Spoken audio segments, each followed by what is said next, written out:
días a todos. Gracias por acompañarnos esta mañana en este webinar sobre comunidades y manejo de conflictos en tiempos de reactivación. Quiero dar la bienvenida a don Carlos Correa, director ejecutivo de Qualys, y a Claudio Storm, socio director de Nexo, que nos acompañan esta mañana para tener una conversación sobre la importancia de las comunidades, pandemia, y donde en el fondo hoy día queremos reforzar este tema, que es un tema importante siempre, eso quería como decirles, pero Carlos y Claudio son personas que han estado muy cerca de la Cámara para resolver estos temas, para apoyarnos con los socios. Entonces tuvimos una conversación los tres, nos dimos cuenta que era momento de volver a relevar este tema. Vamos a partir con unas pequeñas presentaciones y después vamos a tener un espacio de panel y luego las preguntas de los asistentes. No sé si por ahí debe aparecer el WhatsApp, yo creo que sí, donde pueden hacer las consultas. Claudia, ¿por qué es urgente volver a relevar el tema de las comunidades en este tiempo de pandemia, considerando que hoy día queremos que la construcción sea considerada actividad segura y reactivadora? Es como partir. Hola Paulina, hola Carlos, hola a todos los que están conectados y gracias por la invitación. Bueno, antes de partir con mi presentación, que va a ser, como dices tú Paulina, 10 minutos, responder un poco, adelantar la respuesta a tu pregunta.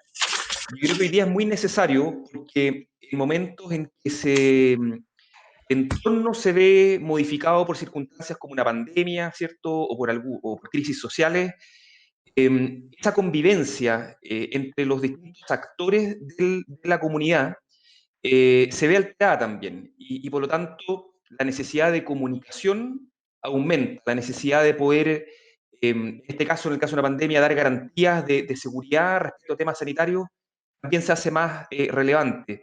Por lo tanto, yo creo que este año en particular, más que nunca, la necesidad de comunicación ha crecido. ¿Ah? Por lo tanto, voy a pasar ahora a mostrar la presentación donde yo creo que abordo en parte esa pregunta. Básicamente, lo quería hacer a través del recorrido de tres preguntas en particular. ¿Mm?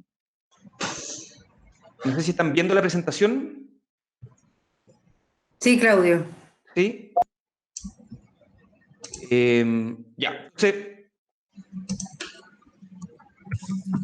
No está en modo presentación. ahí está, ¿cierto? Ya, entonces yo quería básicamente abordar tres preguntas.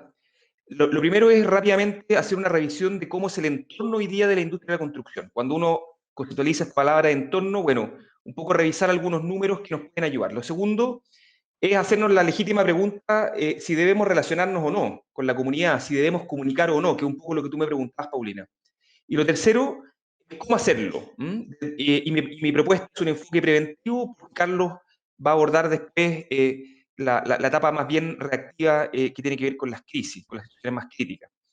Y por lo tanto, la primera pregunta, ¿cómo es el entorno? Yo diría que el entorno hoy día, sobre todo, es cambiante. Los temas evolucionan, pero la necesidad de comunicación es una constante. Uno puede hoy día marcar tres puntos en el tiempo durante el último año que nos muestran un cambio muy radical. Hasta el 2019, hasta octubre del 2019, el entorno de la industria de la construcción estaba tensionado por los impactos en el medio ambiente que esta actividad podría tener, por la discusión respecto al desarrollo de las ciudades, la densificación y las alturas, la conservación del patrimonio, los ruidos molestos, en fin.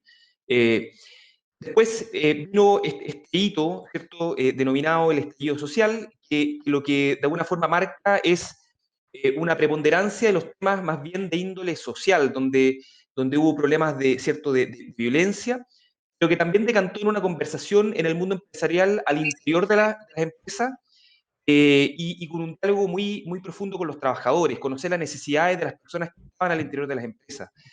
Luego vino la pandemia de sorpresa, donde los temas sanitarios fueron los relevantes y luego transitamos a temas como la reactivación económica y hoy día vamos a ver más adelante, apoyado por números, que volvemos nuevamente, después de dejar la preocupación por lo sanitario, volvemos a la atención propia de la construcción inmersa en la ciudad, como pueden ser los ruidos molestos.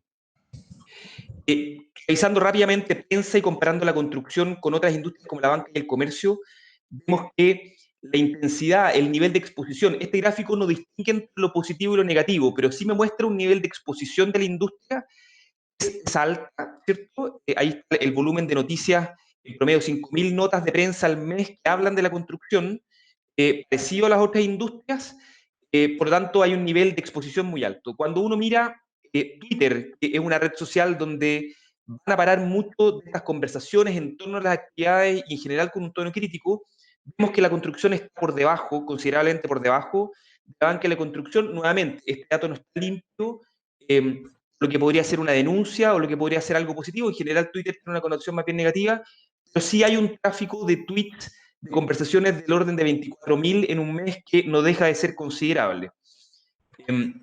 Ahora, cuando uno hace estas nubes de conceptos, que básicamente lo que hacen es decir, cuando yo busco la palabra construcción y veo qué palabra la acompaña, a qué está asociado, el tamaño de la letra significa que es la que más se repite, ¿cierto? Vemos que en Twitter la conversación es bastante un reflejo de lo que uno ve en la realidad, ¿cierto? En los temas que transitan en la opinión pública. Hasta el 2019 habían muchos conceptos asociados, digamos, al desarrollo de las ciudades. En octubre del 2019 se enfocó más bien en temas del orden social y luego en la época de la pandemia tiene que ver con los temas sanitarios, la reactivación, el trabajo, el empleo y las obras que vuelven a andar. Ahora, la pregunta de si debemos relacionarnos o no, ahí yo tengo una opinión personal, yo creo que la respuesta es evidentemente que sí, y la argumentación para eso es que hoy día yo más que poner a la construcción en el centro, el típico gráfico de los stakeholders, donde uno pone la construcción y todos los stakeholders que los rodean, yo diría que hoy día la construcción es parte de la comunidad. ¿Ah? Es parte en una actividad que está atomizada, son muchas obras en el país y una actividad que es temporal, que yo creo que es un factor que a veces nos puede tender a confundir algo, en el sentido de que yo hago la pregunta, bueno, ¿por qué establecer relaciones permanentes si es que yo llego a un lugar, construyo y en un año, por poner un ejemplo, me voy a otro lugar? Entonces, como es una relación de corto plazo, la etapa de la construcción, uno puede poner en punto suspensivo, digamos, la necesidad de esa relación, pero la construcción, la verdad es que actúa hoy día como una especie de un genérico, en el sentido de que y eso es un gran riesgo, que los errores de uno los pueden terminar pagando todos, y eso queda más evidente que nunca ahora en esta etapa de reactivación económica, donde el tema sanitario es un tema muy sensible, que hasta el momento yo diría que no ha causado grandes crisis comunicacionales, pero que es algo muy frágil. Y también considerando que la construcción hoy día, en mi opinión, no tiene un problema de legitimidad. Nadie se cuestiona respecto a la legitimidad de la actividad privada de la construcción, sino que más bien un problema de convivencia, convivencia con el medio ambiente, convivencia con la ciudad, con la vida de barrio, con el tema sanitario, hoy día con la seguridad, y por lo tanto, si es de convivencia más que de legitimidad, por supuesto que la necesidad de comunicar aumenta porque yo necesito relacionarme, establecer relaciones transparentes y activas con quienes estoy compartiendo ese lugar.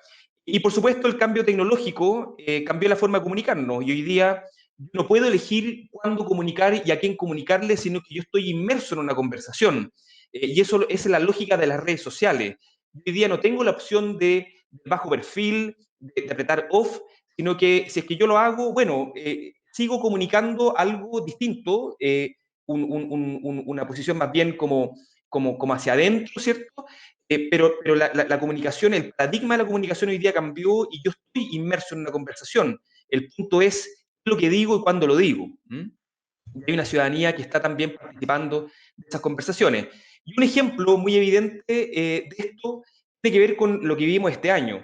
En un comienzo, cuando parte la pandemia, la gran pregunta que había que anticipar cuando uno veía lo que estaba pasando en el entorno era la disyuntiva que iba a venir, que era la economía o la salud. Por supuesto que en un comienzo la preocupación fue inmensamente superior por la salud, luego vino la preocupación por el empleo y por lo tanto por la economía. Bueno, pero desde esa pregunta hasta llegar a la reactivación económica, que es lo que estamos viviendo hoy día, había un techo muy grande y había una necesidad de relacionarse con el entorno muy grande.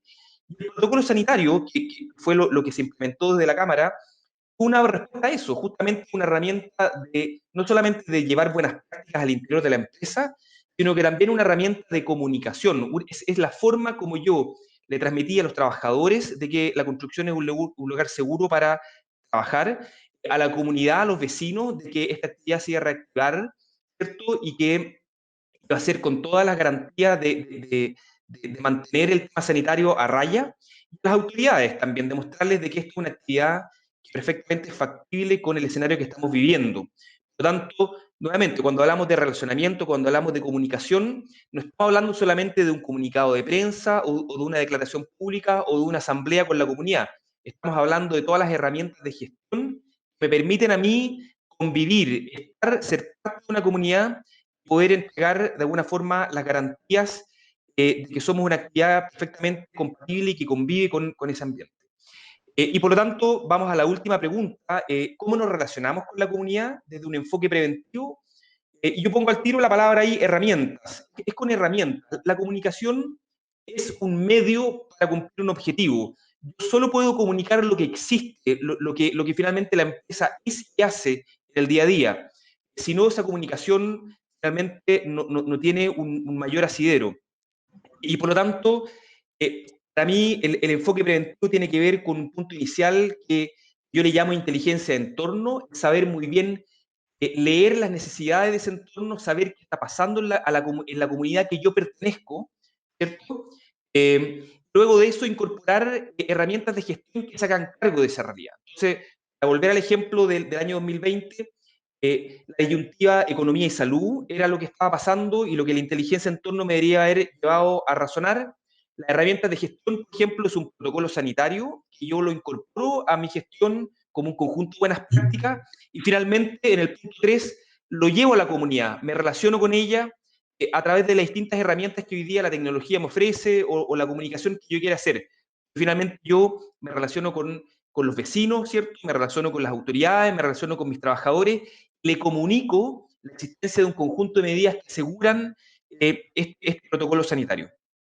La inteligencia en tono, ya lo dijimos, hay canales propios hoy día que uno puede desarrollar, hay redes sociales, aplicaciones que me permiten a mí estar en contacto hoy día con las comunidades de una forma segura, ¿cierto? Hoy día, sobre todo, que el modo esencial es más difícil de llevar a cabo, me permite tener una alerta oportuna de los temas que están ocurriendo afuera, controlar posibles crisis y mantener reportes periódicos y una retroalimentación interna respecto a lo que está sucediendo. Acá solamente un ejemplo, nosotros estamos haciendo un monitoreo de lo que ha sido estas últimas semanas desde que se inició la reactivación con el piloto, ¿cierto? Y después se extendió al resto de la industria.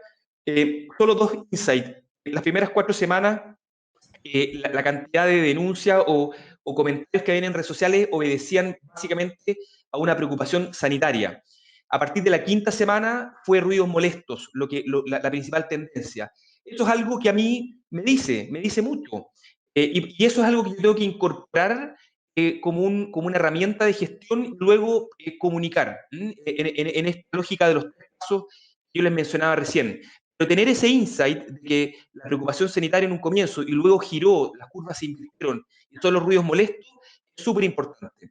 Ahora, las herramientas de gestión, muy breve para ir terminando, tienen que estar incorporadas en todas las etapas de la gestión del negocio, del diseño, la permisología, la construcción y la entrega postventa, y incorporarlo como un modelo de sostenibilidad. Ahí la Cámara está empujando con mucha fuerza hoy día lo que se denomina el compromiso sanitario, ¿cierto? Lo que yo recién les llamaba el protocolo sanitario, el compromiso social, ¿cierto? Que son incorporar todas las medidas en favor de los trabajadores, ¿cierto? Y del entorno en el cual está inmerso la empresa, y el compromiso pro, que vendría a ser como este sello, que es el camino más de largo plazo, que me va a asegurar a mí una relación permanente con la industria. Y por último, para cerrar, ¿cómo me comunico? Bueno, eso da para otro seminario entero, pero hay canales de comunicación propios, hay muchas formas de hacerlo, pero hay que entender de que esto no es unidireccional, no es cuando yo quiero y cómo yo quiero, sino que es una conversación permanente. Nosotros estamos hoy día, somos parte de una comunidad y tenemos que desenvolvernos así. Eso, Paulina, espero haber cumplido con el tiempo para dejar espacio también para la conversación más adelante. Muchas gracias, Claudio. Vamos en el fondo ahora a conversar que Carlos nos presente y después tenemos una conversación los tres. La idea es que Claudio le pueda preguntar a Carlos y así que sea bien fluido. Eh, Por Hola Paulina, hola Claudio, hola a todos y todas los que nos están escuchando. Gracias por el tema. Yo también tengo una presentación, pero antes de la presentación quiero decir algo de algo importante y a raíz de algo que decía Claudio. Todo lo que nosotros eh, vemos de conflicto, la industria de la construcción en general, por su masividad, por lo amplia que es, por el desarrollo que tiene, por lo que significa para la vida de las personas, siempre va a estar sometida a muchos conflictos. Eso es parte de la naturalidad y de la propia acción de la industria. Todo eso con las pandemias se ve multiplicado varias veces. Las pandemias hacen que la pandemia ha hecho a las personas y a las comunidades y a las organizaciones mucho más sensibles. Y por eso efectivamente de repente cosas que antes eran fáciles de resolver, la gente ahora está un poco más, de hecho, cuando uno conversa con personas que traen constructoras, sobre todo postventa, la gente dice, sí, es verdad, efectivamente la gente está un poco más saltona y eso es parte de lo que tenemos que enfrentar y extremar y mejorar también la manera como abordamos los conflictos. Voy a hacer una presentación con algunas cosas breves sobre cómo funcionan las crisis.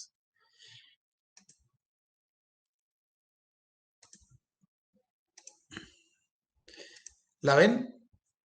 ¿Se ve bien? Está ahí sí. Sí. A ver, una crisis comunicacional es cualquier evento con cobertura mediática o de redes sociales que pueda afectar la operación de la compañía, su desarrollo o crecimiento y la reputación o valor de la marca. O sea, cualquier cosa que tiene cobertura mediática que afecta la operación, el desarrollo de una compañía o la reputación, lo vamos a considerar una crisis comunicacional y por tanto tiene que ser abordada así. Eh, no todos los eventos mediáticos implican una crisis comunicacional. O sea, no todos, si de repente en redes sociales están hablando mal de mí, no es necesariamente una crisis comunicacional. O de repente un tweet que aparece por aquí, o alguien que hace un cliente que hace un reclamo, o de repente unos vecinos que dicen una cosa, no necesariamente es una crisis comunicacional. El, lo que diferencia un evento negativo de una crisis comunicacional es el impacto. O sea, cómo los medios o las redes sociales lo leen. Si no tiene impacto, no es una crisis comunicacional, es un evento que uno tiene que observar, pero cuando están los medios de comunicación, específicamente, especialmente en la televisión, o es muy masiva o con ciertas características la conversación en redes sociales, ahí sí. Es súper importante también tener la ponderación adecuada para no subestimarlo, dejarlo pasar y de repente tenemos una bomba, o también sobre reaccionar. Ambas cosas son peligrosas. Generalmente cuando subestimamos una crisis, crece a un nivel que efectivamente es más difícil de controlar y siempre es más barato resolver las crisis en los primeros momentos, cuando está partiendo.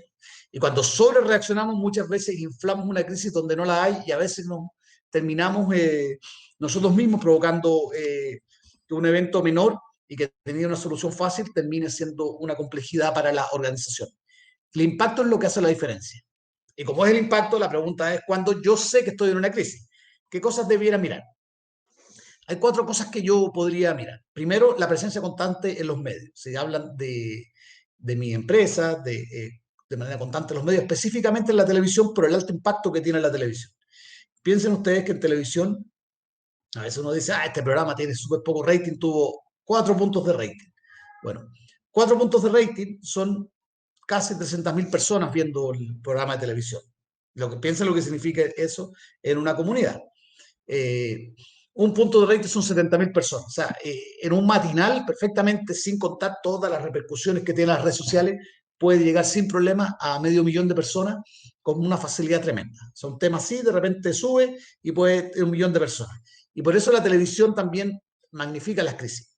La otra cosa, el tema de las redes sociales, cuando hay un alto tono de conversación. ¿Qué quiere decir un alto tono de conversación? No es uno o dos tweets o uno o dos posteos en Facebook, sino que son decenas de usuarios reales, no usuarios inventados, o sea, personas reales, hablando de la organización. O, por ejemplo, que un usuario postea una cosa negativa y tiene mucho engagement, que es lo que se llama en redes sociales, o sea, que otros enganchan y efectivamente replican el contenido. A las empresas de telecomunicación esto le ha pasado bastante. La otra cosa que, aunque no tenga un alto tono de conversación, son los juicios negativos de stakeholders relevantes o influenciadores con llegada a mis públicos de interés. Por ejemplo, no es lo mismo un tweet que lo escriba yo, que Juanito Pérez, que lo escribe el intendente de Santiago. Cuando el intendente de la región metropolitana escribe un tuit negativo sobre la industria, tiene un impacto tremendo. Un caso emblemático de eso es que toda la crisis relacionada con los llamados guetos urbanos, todo el tema inmobiliario en la zona, en la comuna de Estación Central, partió con un tuit del que era entonces intendente de la región metropolitana, Claudio Rego, que él fue el que inventó la palabra guetos urbanos a raíz de una foto que publicó alguien, y con eso se convirtió en un tema de los medios. O sea, a veces un solo stakeholder influenciador puede efectivamente con un tuit generar un conflicto o una crisis que uno tiene que observar. Y en general cualquier otro escenario comunicacional que implique un riesgo reputacional a mi compañía. O sea, ¿qué quiere decir riesgo reputacional? Que termine yo perdiendo clientes, perdiendo respeto en stakeholders, también en las comunidades que mi marca se ve afectada. Por eso también es súper importante también ver cuando hablan de mí, tener como constante conversación cuando hablan de mí. Algunas cosas que son distintivas de una crisis lo hacen distinto de un evento negativo. Primero, se propaga rápidamente. La información es imprecisa y cambia en minutos. Circulan rumores y es difícil controlarlo. El interés, presencia de la prensa es constante y creciente. Este cuarto punto es bien importante. En la medida que yo siento que la prensa tiene más interés, estoy en una crisis. Siento que va bajando, a lo mejor ahí ya yo puedo ya el tema está pasando. El volumen de conversación en redes sociales aumenta drásticamente. Distintos stakeholders, o sea, distintos influenciadores, gente que me interesa, autoridades, periodistas, columnistas, personas famosas, empiezan a opinar sobre el tema y a tomar posición. Y además crece el sentimiento de amenaza en la organización. Esas son algunas cosas que son distintivas de una crisis. Y la pregunta es, ¿cómo me preparo una crisis? La primera son cuidar la relación con todos los stakeholders, o sea, tener claro quiénes son las personas que pueden influir y que pueden formar opinión, y cuidar la relación con ellos, conocerlos, ver cómo puedo llegar a ellos, qué cosas, argumentos puedo tener para ellos. Tener designado un comité de crisis, que tiene que ser un organismo con poder ejecutivo, por tanto tiene que estar la mayor autoridad de la empresa o de la obra, o alguien que represente y que tenga autoridad, que centralice oportunamente la información. ¿Por qué es importante centralizarla?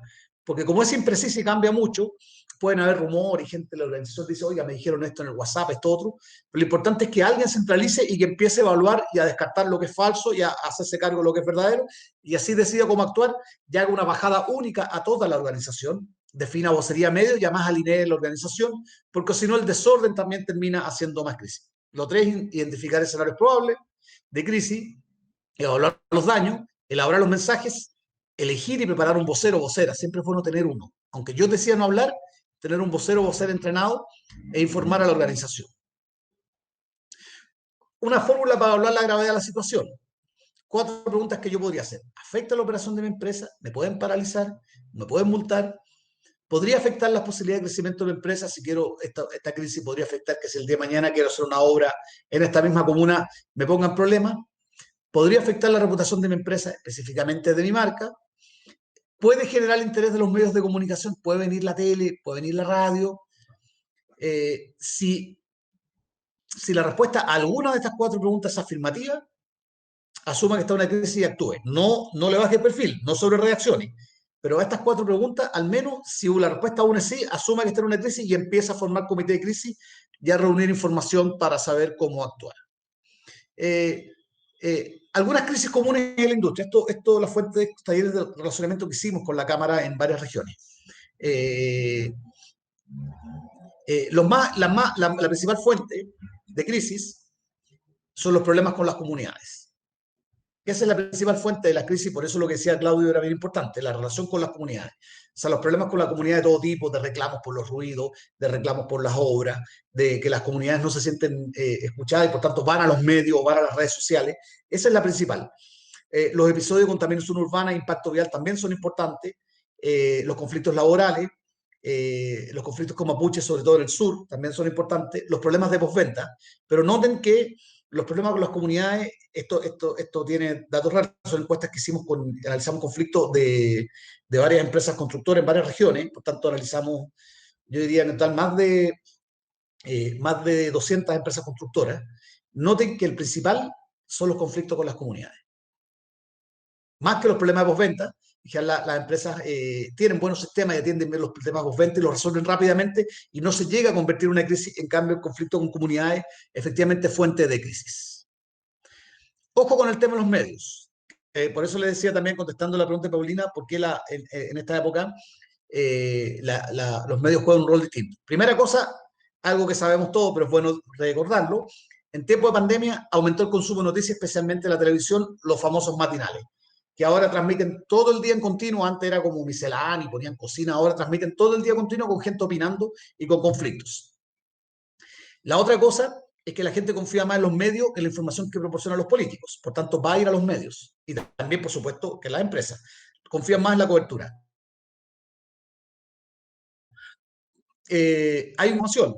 La gente asume que las redes sociales son medios menos creíbles, pero el consumo de redes sociales también en esta época ha aumentado. Aunque a la gente no les crea, ha aumentado y por tanto también eso hace que las crisis tengan una propagación mucho más rápida. Un evento negativo que tenemos, de repente se sabe con mucha más facilidad. Además, la agencia de los medios ha cambiado bastante. Nosotros le hemos llamado 3C, o sea, que ha sido compulsiva. A veces es con poca reflexión y una cámara y que hable la persona.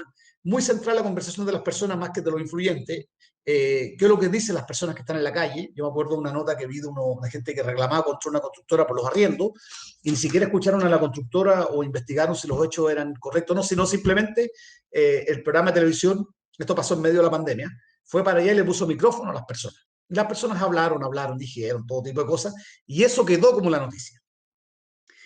Los conductores del programa de noticias se convierten en la voz de la calle, y por tanto, en ese programa que le estoy contando, la conductora de la noticia les encontraba razón, decía, pero qué barbaridad, qué abuso de la empresa. En realidad era un conflicto menor, pero ya se había, y que además eran 2 o 3 personas, no era toda una comunidad, pero ya se había amplificado hasta tal nivel que finalmente se convirtió en una crisis. La otra cosa es que las entrevistas tipo Zoom generan más sensación de debate. Entonces, uno ve una pantalla así con muchas partes y a la larga da la sensación que están todos peleando y debatiendo, lo cual genera más sensación de conflicto. Además, también la cobertura de noticias siempre va a defender al público y siempre va a buscar el microconflicto y ampliarlo porque eso es lo que efectivamente hace que sea atractivo. ¿Cómo yo reacciono ante los periodistas? Primero, tener un buen vocero, disponible, interesante, veraz, carismático, con buen contenido, sobre todo que sea creíble y que tenga información de buen nivel. La información entregarla adecuada, oportuna, veraz y que llegue rápido. En la medida que yo tengo una crisis y mi empresa no le cuenta a los medios qué es lo que está pasando en la versión, los medios empiezan a llenar de opiniones de otros y otras. Y esas opiniones empiezan a configurar más crisis. No presionar a los periodistas ni antes ni después, sino entregarles información veraz y con eso uno puede manejar la crisis. Básicamente, ¿cuál es la preocupación que tengo al respecto, Paulina, contestando tu pregunta? Es que, en efecto, lo que uno ve es que en estos tiempos de pandemia, por la propia situación de los medios y por la propia sensibilidad de las personas, crisis que de repente son mucho más fáciles de solucionar, tengan una velocidad de distribución mayor. Esa es mi preocupación al respecto de lo que hablábamos. Gracias, Carlos. Y ahí, aprovechando, tomando tu presentación, te escribí en el chat de que conversáramos el concepto este de la verdad y la posverdad. A veces, en el fondo, estamos aplicando protocolos sanitarios, estamos cumpliendo, llega alguien de la prensa, pero dice, pero yo estoy haciendo bien las cosas. Entonces, ¿por qué me tengo que hacer cargo igual, aunque esté cumpliendo las medidas? Al final eso quería un poco que contaras, porque las personas pensamos que por hacer las cosas bien es suficiente, y las crisis parece que superan en el fondo la verdad. No sé si nos podías comentar un poco sobre eso. Mira, el problema de toda esta época de la pandemia, a raíz del tema de la posverdad, es que debido a la velocidad, a lo que hablamos de que los medios están principalmente, antes de chequear, le preguntan primero a la persona, y la otra cosa, aunque la gente asume que no son medios muy creíbles, aumentó el consumo, porque están más en sus casas, de Facebook y de WhatsApp, la posibilidad de difusión de posverdad es mucho más rápida, la difusión de la posverdad es mucho más rápida que lo que se demora un medio en chequear si la información es cierta o no, o lo que se demora una persona en chequear si es cierto o no, y por tanto también los propios temores de las personas respecto al COVID. O sea, estamos viviendo una pandemia de la cual no sabemos mucho. todos los días leemos una teoría distinta. De hecho, cuando estábamos preparando el seminario, discutíamos el tema de las vacunas y cada uno de nosotros escuchaba una noticia distinta de cuándo va a estar la vacuna. Y por tanto, en ese ambiente de dudas y también de difusión de la información, más rápido que la capacidad que tiene una organización de salir a desmentir las posverdades, las cosas que son falsas, la posverdad está en su salsa. O sea, se difunde más rápido que el COVID. Se difunde más rápido que el COVID. Y nuevamente, también las personas están más en su casa, las personas están con dificultades con el tema laboral, están con temores a enfermarse. También en Chile hemos vivido un estallido social que ahora está teniendo ciertos rebrotes y eso también genera más temor todavía en las personas, genera también más dudas y también sin duda tenemos, independientes de la posición de cada uno, estábamos todos de acuerdo que viene un periodo de bastante agitación política, lo que también genera también más temor y por tanto más capacidad de posverdad. ¿Cuánto tiempo tenemos, Carlos, para reaccionar? Estamos en la obra, y aparece la cámara de televisión en la puerta entrevistando a los trabajadores sobre un brote de COVID. ¿Cuánto tiempo tenemos para reaccionar? Como para dejar bien claro que uno dice, hablo, no hablo, si no tengo un plan, ¿cuánto tiempo tengo? A ver, cuando llega la cámara, lo importante es que no nos enteremos porque nos tocaron la puerta y hay una cámara afuera. Generalmente cuando hay una cámara afuera es porque alguien ya se lo contó y por tanto si nosotros tenemos una situación anterior o detectamos en redes sociales o en conversaciones que podemos tener ese riesgo, la idea es que estemos preparados para cuando llegue la cámara. Pero si aún así nos enteramos porque nos tocaron la puerta y hay una cámara afuera, lo mejor es tener mucho antes, tener respuestas prehechas para escenarios de crisis que pudiéramos tener. Por ejemplo, todas las empresas debieran tener un escenario de qué decir si llega una cámara, toca la puerta porque hay una denuncia de un trabajador o muchos trabajadores con COVID y que no se tomaron las medidas. Eso debiera estar antes planificado, de tal manera de tener respuestas estandarizadas que me permitan salir del momento en lo que yo investigo la situación y no generar un largo tramo de silencio con la cámara afuera, transmitiendo y diciendo la obra, nadie sale a hablar con nosotros, no nos da ninguna explicación.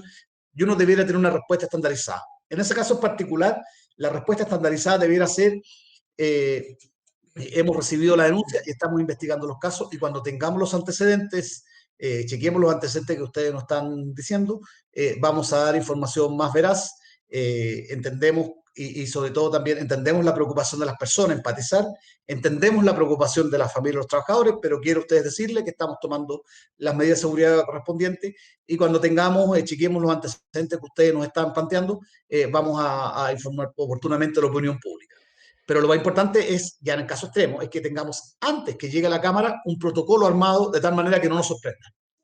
Oye, Paulina, ¿te puedo agregar algo a lo que está diciendo Carlos?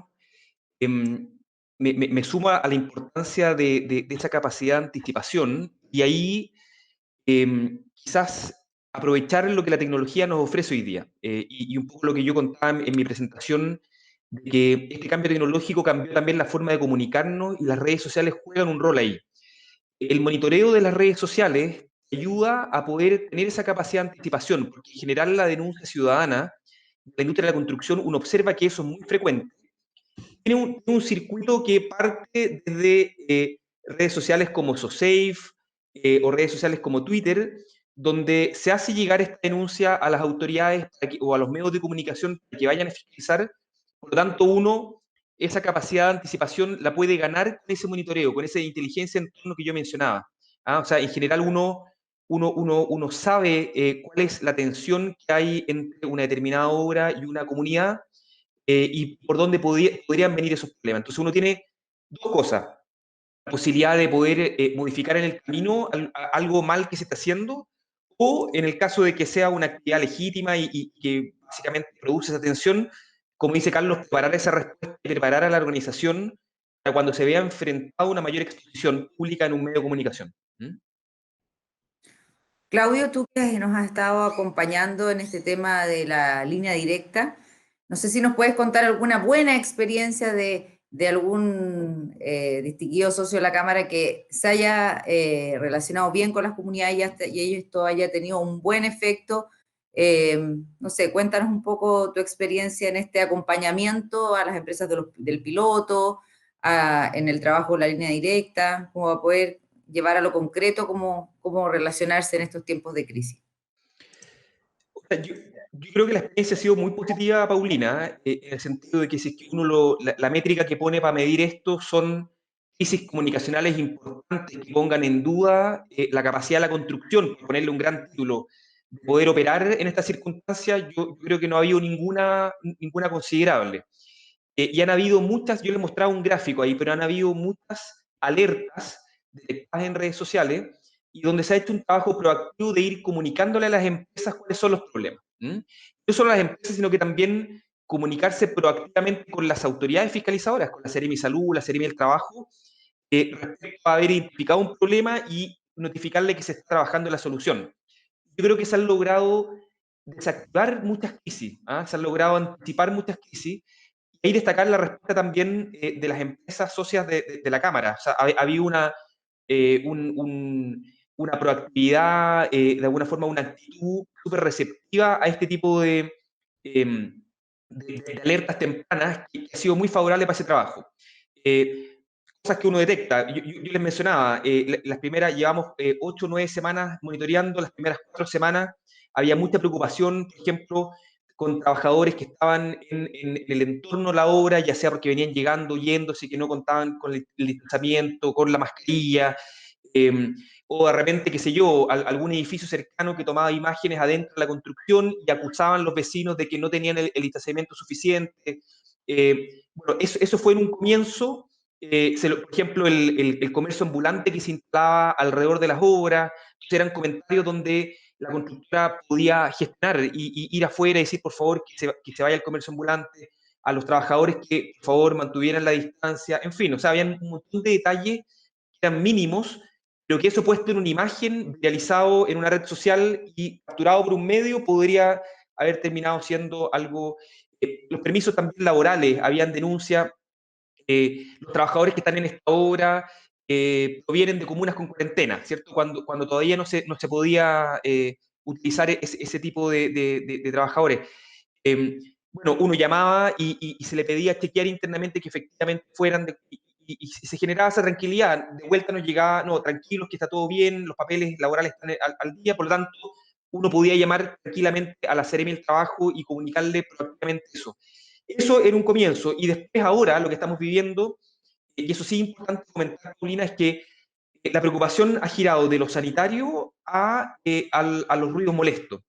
Y ahí hay una explicación súper sencilla. La gente hoy día, sobre todo en las comunas del sector oriente, están en sus casas teletrabajando y por lo tanto lo que antes una operación normal de una hora entre las 8:30 y las 2 de la tarde, donde los niños estaban en el colegio, la gente estaba en el trabajo, no molestaba a nadie, hoy día interrumpe la vida de las personas.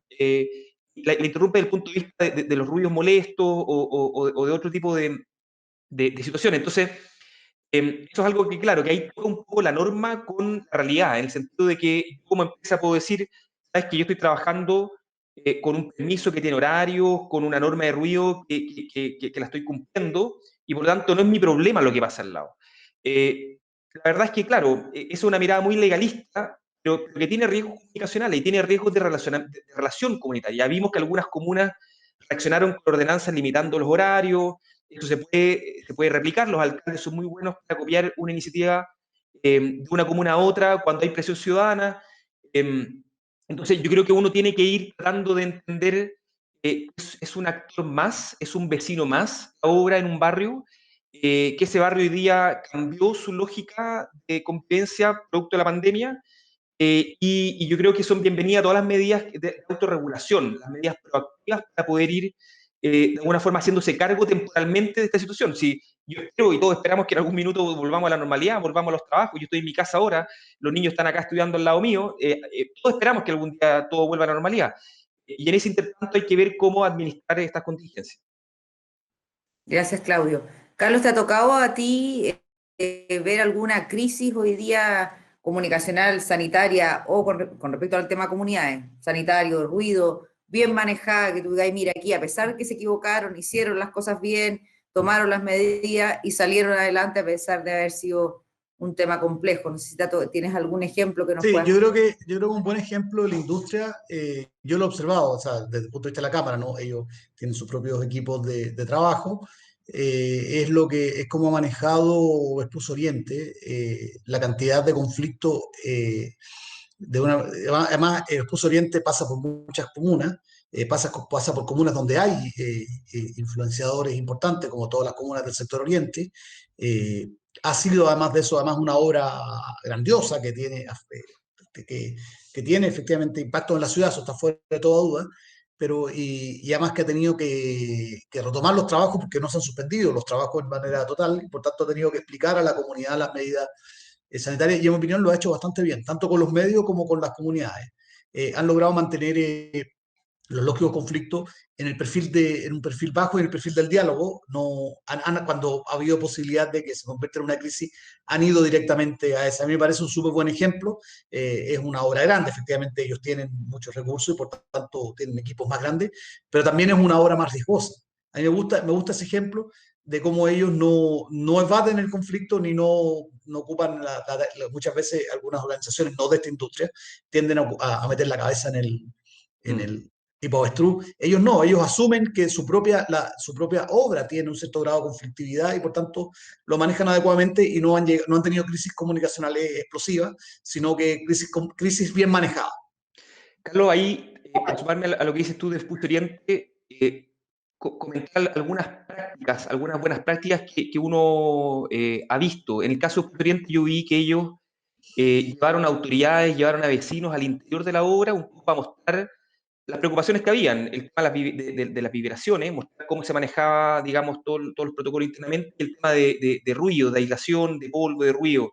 Llevar a la comunidad, a las autoridades, a los interesados al interior de la obra y mostrárselo, es una buena forma realmente de desmitificar ciertas cosas, hacerse cargo también de, en terreno, tomar esas preocupaciones. Yo en otro tipo de obras más de vivienda, lo que se ha visto también son eh, empresas constructoras que a mí me llamaba la atención, que han hecho, por ejemplo, un puerta a puerta con vecinos de la mano con las juntas de vecinos, el presidente de la junta de vecinos con el encargado de la obra, entregando información respecto, oye, vamos a volver a operar, estos son nuestros protocolos sanitarios, estos son los horarios que vamos a tener, una comunicación proactiva. Yo yendo a ver al entorno inmediato, conociendo ese entorno inmediato y compartiendo mis buenas prácticas, o como el caso de Vespucio Oriente que mencionaba Carlos, llevando a los potenciales interesados en tener información al interior de la obra. Ahí, en ambas hay una actitud proactiva. Absolutamente. Claudio, coméntanos un poco sobre la importancia, porque tenemos todos los stakeholders, está la comunidad, pero están también las autoridades locales, que es algo que hemos estado conversando en el último tiempo, que no solo me relaciono directo con mis vecinos, sino como hago parte de todo este proceso, de esta crisis sanitaria, social, a las autoridades locales. Bueno, las autoridades locales son fundamentales. Son ellos los que reciben todos los días, a través de su actividad política, las quejas de los vecinos, las preocupaciones y la presión por fiscalizar, por aumentar la fiscalización y las sanciones también. Entonces uno tiene que entender cuál es el rol que ellos juegan y ayudarlos a hacer bien su trabajo. Yo creo que al final esto es un trabajo colaborativo. Nosotros somos una actividad esencial. La vivienda es una aspiración transversal en la ciudadanía y por lo tanto una actividad que no tiene un problema de legitimidad, sino que tiene más bien un problema de convivencia. No hay una duda respecto a si es que la construcción es una actividad legítima, sino que más bien el cómo y en qué condiciones se desarrolla. Y en eso la regulación, bueno, va desde el carácter regional, ¿cierto?, de los gobiernos regionales, pero también a nivel comunal. Y por lo tanto, uno tiene que tener una comunicación muy activa. La industria se relaciona activamente, pero más bien a través de la permisología, con las direcciones de obra, con todas las contrapartes que yo requiero para obtener algún permiso o para ser fiscalizado. Yo creo que hay que ampliar esa mirada y ampliarla en esta contingencia, por supuesto, a las entidades de orden sanitario, pero también de índole social, de poder conocer el entorno, conocer el cuadrante donde yo estoy inmerso, cuáles son las necesidades, qué está pasando también en ese entorno y cómo yo me puedo sumar como un actor más que sea visto como una contribución positiva en ese entorno. Yo creo que eso es fundamental hoy día. Hay comentarles que en este plan o estrategia para la reactivación. Estamos comenzando un trabajo con los municipios. Con Barnechea tuvimos un primer encuentro entre empresas socias y las distintas autoridades del municipio. Tenemos una agenda con Las Condes, Puente Alto, Estación Central, Rancagua, donde la idea y en las conversaciones con los municipios son 3 temas los que ellos intentan trabajar en conjunto. Lo sanitario, por supuesto, y cómo nosotros los apoyamos en el movimiento. Segundo, y más importante que nada para ellos, el tema del desarrollo de la economía local. Necesitan que la Cámara los apoye a la contratación de mano de obra local para abordar los temas de desempleo que le pegan muy fuertemente al municipio. Y tercero, una relación un poquito más de mediano o largo plazo, el tema del buen vecino. Cómo de a poquito nos vamos trabajando en conjunto, que cuando una obra se instala en una comuna, pasa a ser un vecino más. Entonces, ¿cómo abordamos el tema? Así que es un tema interesante que yo creo que va a ir creciendo y lo vamos a ir abordando cada vez con más profundidad. Quería comentarles que aquí hay una pregunta para que volvamos a reforzar, se pregunta el tema del ruido. ¿Por qué el ruido reaparece? Yo creo que sería bueno, Claudio, que vuelvas a que se entienda que es un tema sanitario, el ruido pasó a ser trending topic y no sé más, dependiendo de que estemos en la casa, que influye, ¿por qué hoy día es tan relevante? Yo creo que la explicación es muy sencilla, Paulina. Es porque, y el monitoreo que nosotros tenemos, este fenómeno se da principalmente en las comunas de la zona oriente, donde la gente tiene posibilidades de hacer trabajo desde sus casas. Por lo tanto, lo que pasa hoy día es que hay mucha gente que está hoy día en horarios laborales, en sus casas, trabajando, y tiene a sus niños también haciendo el colegio por vía remota. Y por lo tanto, una actividad que antes ocurría entre las 8:30 y las 2 de la tarde, por ejemplo, y no había nadie en las casas, no molestaba a nadie, pero hoy día sí, efectivamente, em, es un tema de preocupación, sobre todo en las comunas donde hay procesos de densificación, como, qué sé yo, como Ñuñoa, como Providencia, donde las obras están muy también insertas en comunidades donde hay mucha densidad, por lo tanto hay mucha gente alrededor de la obra. Y eso es algo que saltó, pero impresionante, saltó como les decía yo, o sea, nosotros llevamos 8 o 9 semanas monitoreando, las primeras 4 la preocupación era sanitario, pero ya cuando se reactiva con mayor intensidad la construcción, inmediatamente el volumen de los sanitarios baja el número de quejas y aumenta visiblemente el problema de ruido molesto. Y hay que estar súper atentos a eso, porque las autoridades son muy sensibles a ese tipo de quejas y pueden reaccionar con algún tipo de normativa que trate de abordar esa problemática.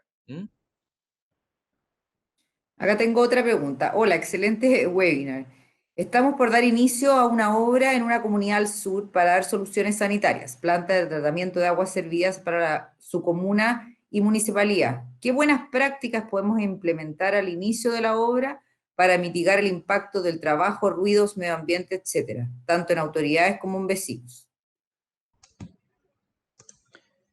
¿Voy yo? Sí, vas para Claudio, creo yo. No, yo creo que, a ver, las buenas prácticas parten por conocer bien el entorno. Va a ser determinante dónde está ubicada esa planta de tratamiento de agua servida. Está ubicada en un sector con vecinos inmediatos o no. Y también, eso es lo primero. Y lo segundo es preparar muy bien las características de ese proyecto, la información y los beneficios que tiene para la comunidad contar con una planta de tratamiento de agua servida. Por ejemplo, esa planta podría ser el resultado de que a una determinada comunidad que no tiene alcantarillado hoy día sí lo va a tener, por lo tanto es una señal de desarrollo. En fin, o sea, hay que empezar a ver cuál es la historia y el relato de ese proyecto que saque a la luz sus atributos positivos. Y por lo tanto yo, conociendo el entorno donde está inmerso, las características técnicas, en qué consiste la construcción, cuánto tiempo va a demorar, y de alguna forma el tratamiento de los olores, ¿cierto? En su operación normal, qué características tiene. Luego, su atributo positivo respecto a que viene a solucionar un problema de una determinada población. Bueno, con ese conjunto, yo lo que tengo que hacer es, de alguna forma, salir a comunicarle a los interesados en obtener esa información, a las comunidades cercanas, a las autoridades locales, y preocuparme que al interior de la gestión del proyecto se cumplan todas las cosas que yo digo que se van a cumplir. O sea, si es que yo digo que esta planta de tratamiento de agua servida va a tener un determinado rango en la emisión de olores, bueno, eso tiene que cumplirse, tenemos que tener protocolos para actuar en contingencias cuando eso no ocurra, tenemos que detectar cuáles son, de alguna forma, mis contrapartes inmediatas para poder relacionarme de manera permanente, las juntas de vecinos, los colegios, en fin. ¿Ah? O sea, pero yo diría que el primer paso es conocer muy bien el entorno. Gracias, Claudio. Carlos, una pregunta. Hemos transmitido mucho la importancia de actuar como industria. ¿Ah? ¿Por qué, en el fondo, si tienes, supongamos, 2 o 3 casos de brote, de crisis comunicacional mal manejada, nos afecta a todos en esta cruzada de ser nombrada actividad segura? Lo que pasa es que la industria de la construcción finalmente es una industria de commodity, no, donde las marcas, la gente no recuerda tanto las marcas. La gente piensa cuando hay una constructora que está cerca de mi barrio en las constructoras. No es como la industria del lácteo o el retail, que efectivamente las marcas tienen más diferenciación. Acá, como tiene una gran cantidad de actores y la construcción está presente en la vida de tanta gente, y son tantas las empresas que hay, está tan atomizada, es que las personas tienden a mirar cuando hay una crisis en una empresa a culpar a toda la industria. O sea, si las personas ven en un matinal de un caso de COVID mal manejado de una constructora en una ciudad del sur, lo que van a hacer es que van a mirar con sospecha la constructora que está cerca de su casa. Porque en general esta es una industria en la cual las marcas están mucho más difuminadas en la mente de las personas. Las personas no diferencian una de otra. Por eso una crisis en una empresa constructora o de repente un mal manejo afecta a todo. Acá la manzana, efectivamente, el contagio es muy rápido. Por eso es importante también tener siempre la buena publicidad de las buenas prácticas que hace cada una de las constructoras visible al barrio. De tal manera que efectivamente la gente diga, estos que están acá en el barrio sí cumplen la normativa, porque siempre van a desconfiar.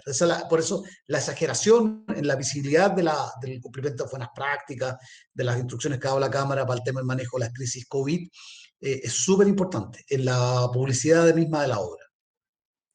Ahí nosotros les enviamos a la empresa constructora todo un tema para que pudieran imprimir un lienzo enorme para poner afuera de la obra que aparezcan todas las medidas que hemos tomado en la línea directa para que se pueda hacer un comentario o una denuncia y nos ayuden en el fondo a ir mejorando.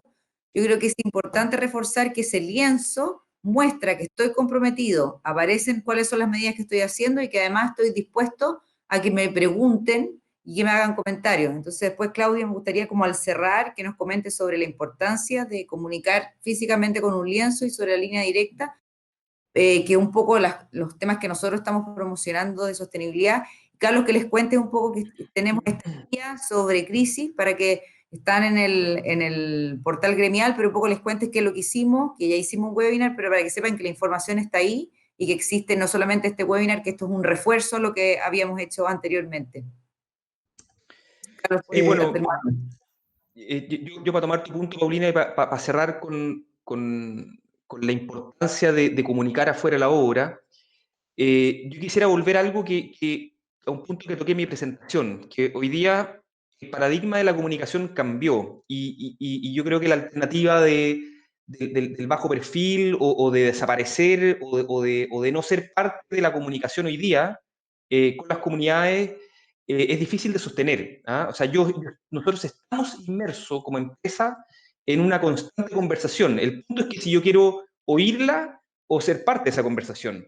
¿Ah? Yo creo que es evidente que es mejor tener más información que menos información. Por lo tanto, para mí, un lienzo afuera de la obra, con un correo electrónico, con un WhatsApp, con un teléfono donde las personas puedan hacerme llegar su opinión, sus preocupaciones, sus quejas, si es que yo no lo pongo, por ponerlo en el caso contrario, no va a significar de que esa molestia se va a acabar. Todo lo contrario, puede aumentar y se va a canalizar a través de otro medio a quien pueda solucionarla.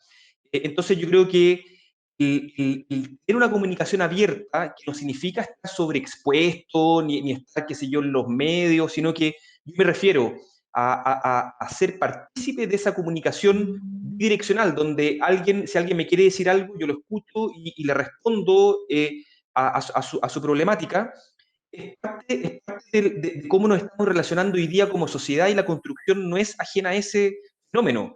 El ejemplo que comentábamos hace poco del monitoreo y de cómo nos ha ayudado a nosotros a desactivar potenciales crisis es el mejor ejemplo. ¿Ah? Porque el contar con esa información, saber que hoy día hay preocupación por ruidos molestos, solo me ayuda a poder gestionar ese problema. El no monitorearlo, el querer taparme los oídos y decir, ¿sabes que yo no quiero ser parte de esto porque es muy riesgoso? Bueno, lo único que va a hacer es que ese problema pueda crecer y canalizarse por otro lado. Entonces, de nuevo, no significa que yo tenga que abrir una cuenta en Twitter y estar opinando, no significa que yo tenga que dar entrevistas en diario todos los meses. No, estamos hablando de abrir ciertas compuertas donde la comunicación pueda entrar, con el compromiso también yo de hacerme cargo de ciertos problemas y poder comunicar de vuelta cómo lo estoy abordando. También no es una opción el abrir esos canales y ser pasivo respecto a eso. Para cerrar, Paulina, yo creo que un objetivo que yo quisiera dejar planteado a las empresas de la Cámara es que yo creo que hoy día un cambio importante es que al interior de las empresas hayan personas que sean responsables de estos temas. Yo creo que acá la solución no está en externalizar esto en situaciones de crisis, simplemente no está en poder contar con el apoyo, ¿cierto?, de la industria para ciertas contingencias, sino que en el largo plazo un verdadero modelo de sostenibilidad pasa porque estos temas sean incorporados dentro de los modelos de gestión de las empresas, sean parte de la gestión del día a día de las empresas. Tan importante como para poder entender lo que está pasando en el entorno, para relacionarse, o como decía Carlos, en el caso que ocurran situaciones críticas, que haya alguien que tenga el liderazgo interno de poder llevar adelante una crisis de este tipo. Entonces, yo creo que ahí hay un paso súper importante de diagnóstico organizacional, de reflexión interna, de reasignación de recursos, porque hay que entender de que el mundo ha ido cambiando a una velocidad muy acelerada, la vivienda siempre va a ser una necesidad, ahí está el tema de la legitimidad que yo hablaba, pero la convivencia hoy día se ve desafiada, y hay que hacerse cargo de eso. Eh, Paulina, mira, yo quiero aprovechar también este espacio para contarle a quienes nos escuchan que en la web de la Cámara hay todos los datos de un webinar que hicimos hace unas semanas atrás, en la cual analizamos con detalle todas las crisis posibles que puedan ocurrir a raíz del COVID. O sea, cómo enfrentarse si tengo contagio, cómo enfrentarse de repente a cosas que son súper difíciles, que tengo rumores que tengo contagio, yo no sé si son ciertos o no, porque los rumores llegan por otras personas o llegan por las redes sociales. Cómo enfrentarse, por ejemplo, también a protestas de vecinos organizadas en la puerta, qué decir, qué hacer, cuáles son los distintos pasos. Escribimos junto con Paulina y con el equipo de comunicaciones de la Cámara un manual bastante detallado que está disponible para descarga en la página web de la Cámara, y de ese manual explicamos cómo se comportan los medios en 3 sesiones que estuvieron muy dinámicas. Participaron muchas personas y se hicieron muchas preguntas, en las cuales los videos de hecho están todos ahí también para los vean con detalle, y también que son posibles para ustedes ser utilizados para capacitaciones internas al respecto. Y es bueno que lo lean. De repente el manual está muy detallado porque es mucha información, pero de repente buscarlo, tenerlo guardado, decir qué me recomienda para esta crisis en particular y adaptarlo a sus propias realidades, creo que puede ser, que puede ayudarlos mucho a no enfrentarse a una cámara y no saber qué decir y por tanto con el daño correspondiente. Gracias, Carlos. Agradecerle su participación, el apoyo que nos dan día a día a la Cámara, especialmente en este tiempos difíciles. Agradecerle a los dos. Ha sido un placer trabajar con usted y bueno, y seguimos a disposición de lo que necesiten, mi teléfono, mi mail, podemos conversar con Carlos, con Claudio. Yo creo que aquí vamos a ir aprendiendo todos juntos y como dice el lema, juntos la damos vuelta. Así que muchas gracias. Ya, gracias a todos ustedes por la invitación y por la atención que nos han prestado, y gracias, Paulina, y un honor nuevamente, como te lo planteé, Claudio. Igualmente, Carlos, mucho gusto, Paulina, gracias por la invitación y mucho gusto compartir este panel contigo. Que tengan buena tarde. Chao. Chao.